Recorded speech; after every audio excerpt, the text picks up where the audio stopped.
ইরাকের সাথে আমেরিকার যুদ্ধের কথা হয়তোবা তোমরা সবাই মনে রেখেছো, কিন্তু তোমরা কি জানো সেই সময়টা ইরাকে এমন একজন মুসলিম স্নাইপার ছিল যে একাই হত্যা করেছিল ৩৭ জন আমেরিকান সোলজারকে, যাদের সবাইকে সে প্রায় হেডশট দিয়ে খতম করে দিয়েছিল। বলছিলাম সেই সময় আমেরিকানদের কলিজা কাঁপানো বিধ্বংসী স্নাইপার জুবার কথা।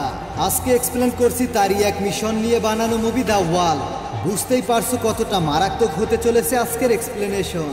তো বন্ধুরা, আর বেশি স্পয়লার না দিয়ে চলো সরাসরি গল্পে ঢুকে পড়া যায়।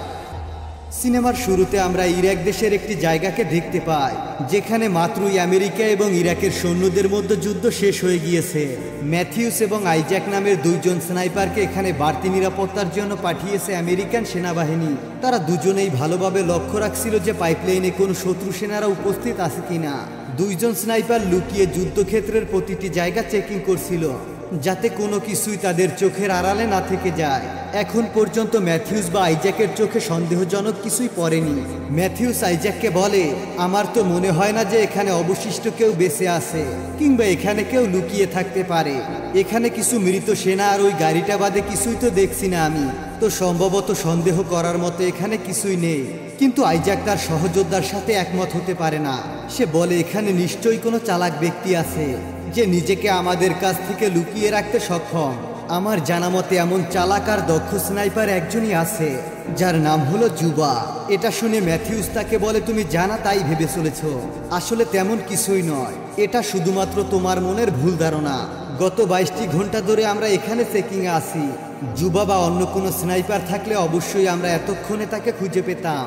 যাই হোক, এটা বলে ম্যাথিউস ছদ্মবেশে ওই জায়গাটা পরীক্ষা করার জন্য যেতে চায়, কিন্তু আইজ্যাক কোনোভাবেই তার সিদ্ধান্তে একমত হয় না। সে এক প্রকার জোর করে ম্যাথিউসকে আটকে রাখে।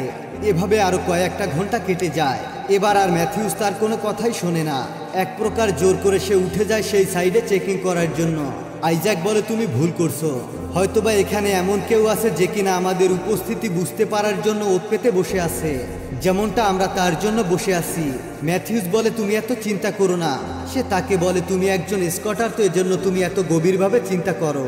এখানে যদি সত্যি সত্যি কেউ থাকতো তবে সে আমার মতো অধৈর্য হয়ে এত সময় বেরিয়ে আসতো। এটা বলে ম্যাথিউস উঠে পড়ে।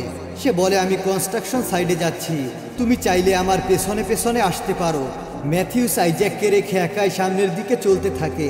সে যতই সামনের দিকে এগোচ্ছিল একের পর এক লাশ তার সামনে পড়ছিল। এদিকে দূরত্ব বাড়ার সাথে সাথে আইজ্যাক তার স্পটারে ম্যাথিউসকে স্পষ্টভাবে দেখতে পাচ্ছিল না। এটা শুনে ম্যাথিউস বলে, আমি তোমাকে অনেকবার বলেছি এই পুরনো স্পটারটি রেখে নতুন একটি নিয়ে নাও। আইজ্যাক বলে, এই স্পটারটি ডিনে, তাই ওর শেষ নিদর্শন হিসাবে আমি এই স্পটারটিকে রেখে দিয়েছি। ম্যাথিউস সামনে এগোতে একটি রেডিওর সিগন্যাল শুনতে পায়, যেটা ছিল আমেরিকান সৈন্যদের। সবকিছু চেক করতে করতে সে লক্ষ্য করে ওখানে যত সেনা মারা গিয়েছে তাদের সবারই মাথায় গুলি লেগেছিল, অর্থাৎ কোনো স্নাইপারের হাতের সুদক্ষ নিশানার মতো। এবার ম্যাথিউসের মনে সন্দেহ হতে থাকে যে এখানে নিশ্চয়ই কোনো স্নাইপার রয়েছে। কথাটি আইজ্যাককে বলতেই সে বলে, তুমি এখনই এই জায়গা থেকে সরে পড়ো। ম্যাথিউস চারপাশে দেখতে থাকে আসলে গুলিটি কোথা থেকে আসতে পারে, কিন্তু ততক্ষণে সেই স্নাইপার ম্যাথিউসকে লক্ষ্য করে গুলি ছোড়ে। ম্যাথিউস গুলিটি খেয়ে নিচে পড়ে যায়। উপায় না পেয়ে আইজ্যাককে বাধ্য হয়ে উঠে আসতে হয় ম্যাথিউসকে বাঁচানোর জন্য। স্নাইপার আইজ্যাককে নিশানা করেও গুলি ছুড়তে থাকে। এরপরে একটি গুলি এসে আইজ্যাকের গায়ে লাগে। কোনো রকমে সে একটি লাফ দিয়ে পাশে থাকা একটি দেয়ালের আড়ালে এসে লুকিয়ে পড়ে। স্নাইপারের নিশানায় বাইরে এসে সে তার পাটাকে বেঁধে নেয় যেখানে তার গুলি লেগেছিল। রেডিওর সাহায্যে কন্ট্রোল রুমে যোগাযোগ করতে গিয়ে আইজ্যাক দেখতে পায় তার রেডিওর এন্টিনিয়ার ভেঙে গিয়েছে, এজন্য সে বেজের সাথেও যোগাযোগ করতে পারে না। ম্যাথিউস তার পাশে থাকা বন্দুকটিকে নেওয়ার জন্য বারবার এগোনোর চেষ্টা করছিল। আইজ্যাক তাকে বলে, তুমি যদি এভাবে নড়তে থাকো তাহলে ওই স্নাইপার তোমাকে খুব সহজেই মেরে ফেলবে। তবে ম্যাথিউস আপ্রাণ চেষ্টা করে যাচ্ছিল। এক পর্যায়ে সে একদম নিশ্চুপ হয়ে যায়। আইজ্যাক বুঝতে পারে হয়তোবা ম্যাথিউস মারা গিয়েছে। সে অনেকটা নিরাশ হয়ে পড়ে। এদিকে নিজের পায়ে লাগা গুলি তাকে অনেক যন্ত্রণা দিচ্ছিল। আইজ্যাক চেষ্টা করছিল যাতে সেই গুলিটি বের করতে পারে, কিন্তু যন্ত্রণার জন্য সে জ্ঞান হারিয়ে ফেলে। এভাবে অনেকটা সময় কেটে যায়। এরপর জ্ঞান ফিরে আসলে আইজ্যাক শুনতে পায় তার রেডিওতে এখন সবকিছু শোনা যাচ্ছে। আইজ্যাক ভাবে তার বেস থেকে তার সাথে যোগাযোগ করার চেষ্টা করছে। সে রেডিওতে তার বেসমেন্টদেরকে জানায় আসলে তারা কোন পরিস্থিতিতে আছে আর তাদের ঔষধের অনেক প্রয়োজন, এবং পাশাপাশি তাদেরকে একটি উদ্ধারকারী দলও প্রয়োজন যাতে তারা এখান থেকে বের হতে পারে।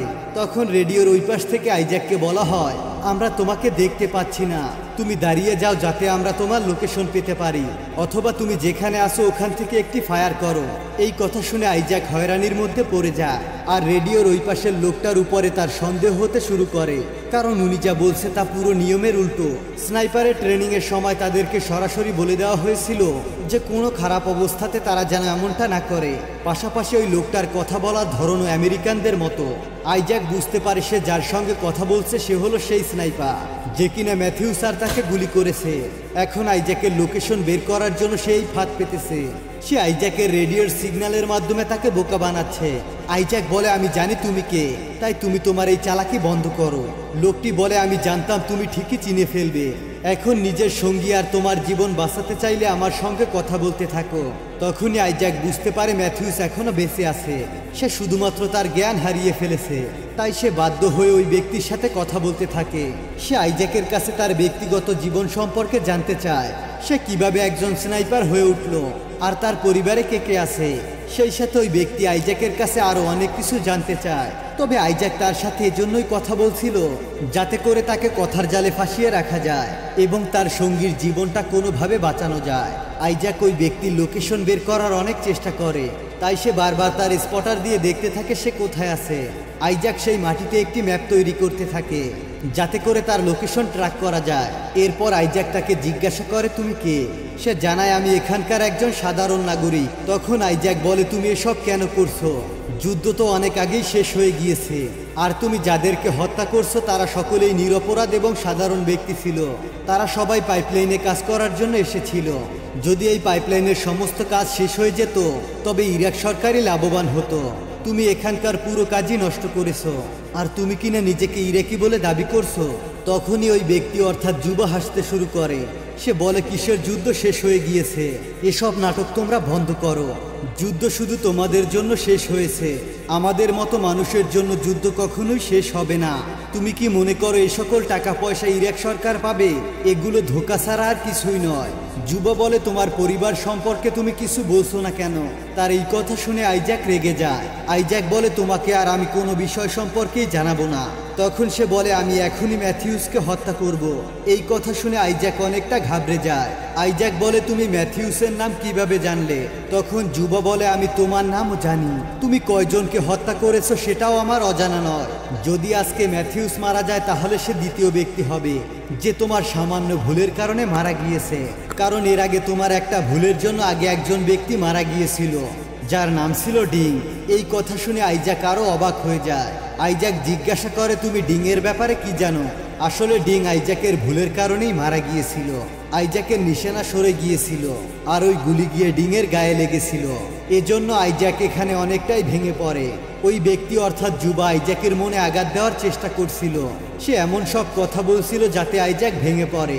এখানে আইজ্যাকের বেশ পিপাসা লেগে যায়। সে পানি পান করতে গিয়ে দেখতে পায় তার বোতলে একটুও পানি নেই, কারণ ওই স্নাইপার অর্থাৎ যুবা বোতলটি গুলি করে ছিদ্র করে দিয়েছে, আর এজন্য আইজ্যাককে এখন পানির জন্য ব্যাপক কষ্ট করতে হবে। তখনই সেই স্নাইপার বলে, আমি তোমার বোতলে গুলি করেছি, আর আমি তোমার রেডিওতেও গুলি করেছিলাম যাতে তুমি কোনোভাবে তোমার বেজের সাথে কন্ট্যাক্ট করতে না পারো।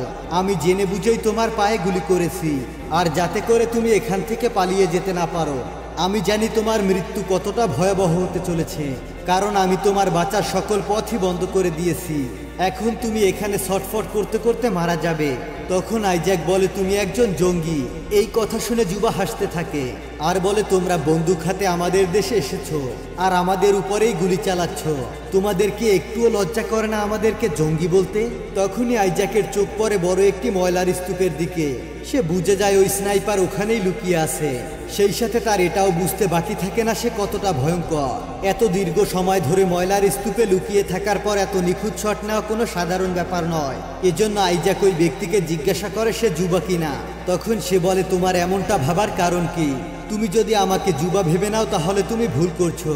আইজ্যাক তাকে বলে, আমার মনে হয় তুমি ইউএস আর্মির সাথে ছিলে, আর ইউএস আর্মির থেকেই তুমি ট্রেনিং গ্রহণ করেছো। পরে তুমি তাদেরকে ধোঁকা দিয়েছো এবং তাদের উপরেই গুলি চালাচ্ছ। ওই স্নাইপার আইজ্যাককে বলে, আমাকে ইউএস আর্মি ট্রেনিং দেয়নি, আর আমি শুধু তাদেরকেই হত্যা করি যারা আমাকে মারার ব্যর্থ চেষ্টা করে। তোমরা যদি মনে করো যে যুদ্ধ শেষ হয়ে গিয়েছে তাহলে তোমরা এখানে কি করছিলে? ততক্ষণে আইজ্যাক অনেকটা ভেঙে পড়ছিল। আইজ্যাক বলে আমার জন্য কোনো কিছুই সহজ হবে না। যদি আমি এখান থেকে বেঁচেও ফিরি তবুও আমার জন্য এটা কষ্টদায়ক হবে, কারণ এরপর থেকে আমার চোখের সামনে ডিং এবং তার পরিবারের ছবি ভেসে বেড়াবে।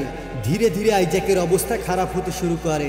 তখন ওই স্নাইপার বলে, তুমি যদি এভাবে মারা যাও তবে আমি তোমার জিহ্বা কেটে ফেলবো আর তোমার শরীর থেকে মাথাটা আলাদা করে দেব।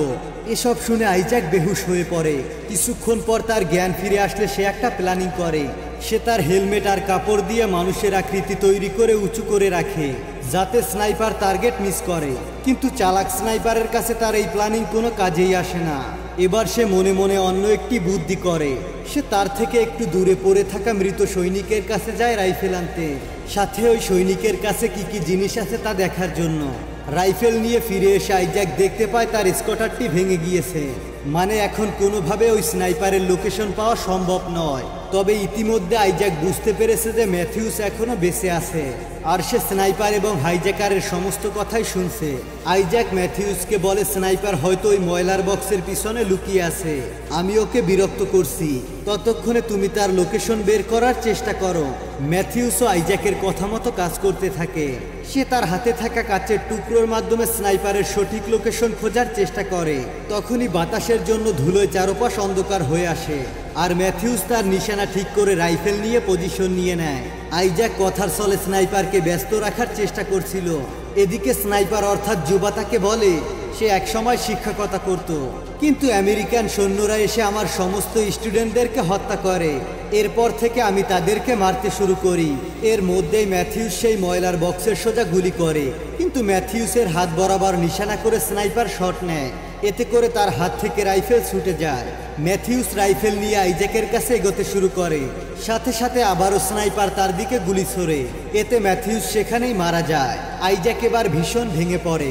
স্নাইপার আবারও আইজ্যাককে প্রশ্ন করে, তুমি এখনো কেন ইরাকে অবস্থান করছো? এটা শুনে আইজ্যাক কাঁদতে শুরু করে। সে বলে, আমি সত্যিই জানি না কেন, তবে শুধু আমি জানি আমার পরিবারের কাছে আমি ফিরতে চাই। স্নাইপার বলে, এটা তো এত সহজ নয়। যতক্ষণ তুমি তোমার কাহিনী আমাকে বলতে থাকবে ততক্ষণই তুমি বেঁচে থাকতে পারবে। এবার আইজ্যাক তার জীবনের চরম সত্যটা স্বীকার করে। সে বলে, আমি ডিংকে মেরে ফেলেছি। শত্রুকে নিশানা করে মারতে গিয়ে টার্গেট ভুল করে আমি ডিংকে গুলি করি, এতে সে মারা যায়। আর এই ঘটনাটা আমাকে ভেতর থেকে কুরে কুরে খাচ্ছে। তখনই আইজ্যাক দেখতে পায় তার রেডিওতে কোনো কিছু শব্দ আসছে। আসলে তখন তার বেস থেকে তার সাথে যোগাযোগ করার চেষ্টা করছিল, কিন্তু আইজ্যাকের রেডিওর যে অবস্থা তাতে করে তার কথা আদৌ বেস ক্যাম্প পর্যন্ত পৌঁছাবে কিনা এই বিষয়ে যথেষ্ট সন্দেহ রয়েছে। তখনই তার মাথায় একটা বুদ্ধি কাজ করে। আসলে এখানকার আসল ঘটনা এমন ছিল যে এখানে যত সৈন্য ছিল সবাইকে ওই স্নাইপার মেরে ফেলেছে। এরপর সে নিজেই ওই বেজমেন্টে ফোন করে সাহায্যের জন্য। যখনই নতুন সৈন্য আসবে যুবা তাদেরকে আবারও মেরে ফেলবে। এটা আসলে তার পাতানো একটি পরিকল্পনা। এখন আইজ্যাক যদি বেজমেন্ট থেকে সেনা পাঠাতে বলে তবে স্নাইপারের পরবর্তী শিকার হবে তারা। এটা ভেবেই আইজ্যাক বেজমেন্টে সাহায্যের জন্য বলে না। এক পর্যায়ে সে আবারও বেহুশ হয়ে যায়। কিছুক্ষণ পরে জ্ঞান ফিরে আসলে সে দেখতে পায় তার আশেপাশে কোনো সারা শব্দ নেই। আইজ্যাক ভাবে সেই স্নাইপার হয়তোবা ঘুমিয়ে পড়েছে। এই সুযোগে সে ম্যাথিউসের রাইফেলটিকে নিজের কাছে নিয়ে সে নিশানা লাগায় স্নাইপারের লুকিয়ে থাকা সেই জায়গাটার দিকে। কিন্তু ইতিমধ্যেই সেখানে একটি হেলিকপ্টারের শব্দ শোনা যায়। আইজ্যাকের বুঝতে বাকি থাকে না এটা তার বেজমেন্টের লোক, যারা স্নাইপারের ফাঁদে পা দিয়েছে। সে তার সামনে থাকা একটি দেয়ালকে ফেলে দেয়। এখন স্নাইপার তাকে বলে, আমি এতক্ষণ তোমার সঙ্গে লুকোচুরি খেলেছিলাম, দেখো তোমার বন্ধুরা এসে গেছে, এখনই তো আসল খেলা জমবে। এটা শুনে আইজ্যাক নিশানা বরাবর গুলি ছুড়তে থাকে। একটি গুলি মাঝ বরাবর লাগাতে স্নাইপার চুপ হয়ে যায় এবং আইজ্যাক উঠে দাঁড়ায়, যাতে ওই স্নাইপার যদি বেঁচে থাকে তাহলে নিশানা করে গুলি ছুড়বে। এতে বেজমেন্টের বাকি সৈন্যরা সাবধান হয়ে যাবে। কিন্তু স্নাইপার এমনটা কিছুই করে না। রেস্কিউ টিমের সদস্যরা যখন আইজ্যাককে নিয়ে যাচ্ছিল তখন সে শুধু বলতে থাকে, স্নাইপার মরেনি, সে অবশ্যই ওই ময়লার বক্সের পিছনে লুকিয়ে আছে, যাও গিয়ে তোমরা তাকে খুঁজে হত্যা করো। কিন্তু আইজ্যাকের কথা কেউ কানে নেয় না। আর আইজ্যাকের অবস্থা এতটাই খারাপ হয়ে গিয়েছে সবাই ভেবে নেয় সে হয়তোবা ভুলভাল বলছে। সবাই তাকে নিয়ে হেলিকপ্টারে উঠে যায়। কিন্তু যখনই হেলিকপ্টারটা টেক আপ করতে যাবে তখনই ওই স্নাইপার অনবরত গুলি করতে থাকে সেই হেলিকপ্টারকে নিশানা করে। এতে বিধ্বস্ত হয়ে পড়ে সেই হেলিকপ্টারটি। কিছুক্ষণের মধ্যেই সবকিছু নিস্তব্ধ হয়ে যায়। ম্যাথিউস, আইজ্যাক সহ মারা যায় পুরো রেস্কিউ টিমের সবাই। স্নাইপার এবার সরাসরি হেডকোয়ার্টারে যোগাযোগ করে সে তাদেরকে বলে আমি ইউএস আর্মি আর এখানে আমার খুবই সাহায্যের দরকার। এখানে আসা মৃত সৈনিকদের নাম ব্যবহার করে সে নতুন সেনা আসার অপেক্ষা করতে থাকে, যাদেরকে সে কষ্ট দিয়ে মারতে চায়। আর এর মধ্য দিয়েই অসাধারণ স্নাইপিং মুভিটি শেষ হয়ে যায়। তো বন্ধুরা, কেমন লাগলো আজকের ভিডিওটি তা অবশ্যই কমেন্ট করে জানাও। দেখা হবে পরবর্তী ভিডিওতে। ততক্ষণ পর্যন্ত ভালো থেকো, সুস্থ থেকো। আল্লাহ হাফেজ।